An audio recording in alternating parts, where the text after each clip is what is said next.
Hey everybody, Mark Lookout here from Redline Conditioning, and today I just want to go over the bag carry when it comes to the PARE test. So a few rules when it comes to the bag carry is that you cannot hold it, or it cannot be held below the hips. It must be held right above the hips and should be below the shoulders. So that means when you're picking it up, it's got to be in this region here. You can't be down on your legs to help with support. Whoops. Nor can you have it over the shoulders like so. It's got to be held right in this region. And you'll see most people when they do the bag carry, this is how they're going to carry it. So the trick then is how to get it up to that point. So one of the ways to do so is to use one leg to help hike it into position. So when you set up with your legs a little bit wide. I find being directly behind it is a bit of an awkward position. If you go a little wide and a little bit more over top of the bag, it's under your center of gravity, so it's easier to pick up. So from here, you set yourself up almost to a deadlift type position. Otherwise, if you were able to squat with it, you can squat with it. Regardless of which method you do use, you're going to pick up that bag using your legs, and then use one leg to hike it into position.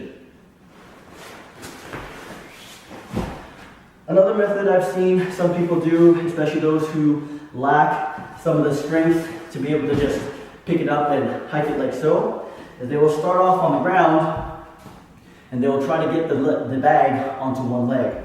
So in this case, I'm going to kneel right beside or right behind it. I'll grab the bag, try to position it on one of my legs, so in this case, the knee that's up. Once I have it there, I'll either go one arm over top, one arm underneath, or I can try both arms underneath the bag. Regardless of what I do, I get nice and snug to my body, and then I stand with it.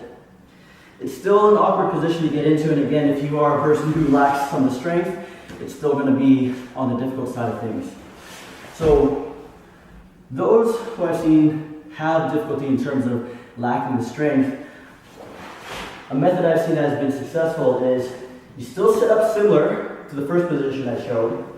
You're still going to pick up the bag with your legs, but now instead of using that one leg to hike it up, because again, for some, it's going to be difficult to use that one leg, they get it up here, and then they fold themselves over the bag.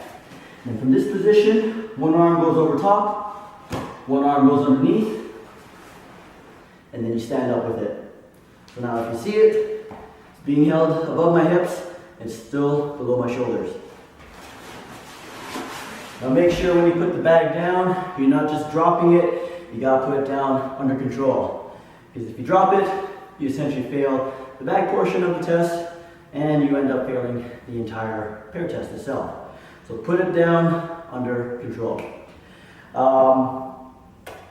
In terms of what to use for the sandbag, this particular one I bought from Fitness Depot, and then I just got a 50-pound bag, 50-pound sandbag from Home Depot for about $9 or so, I believe it was.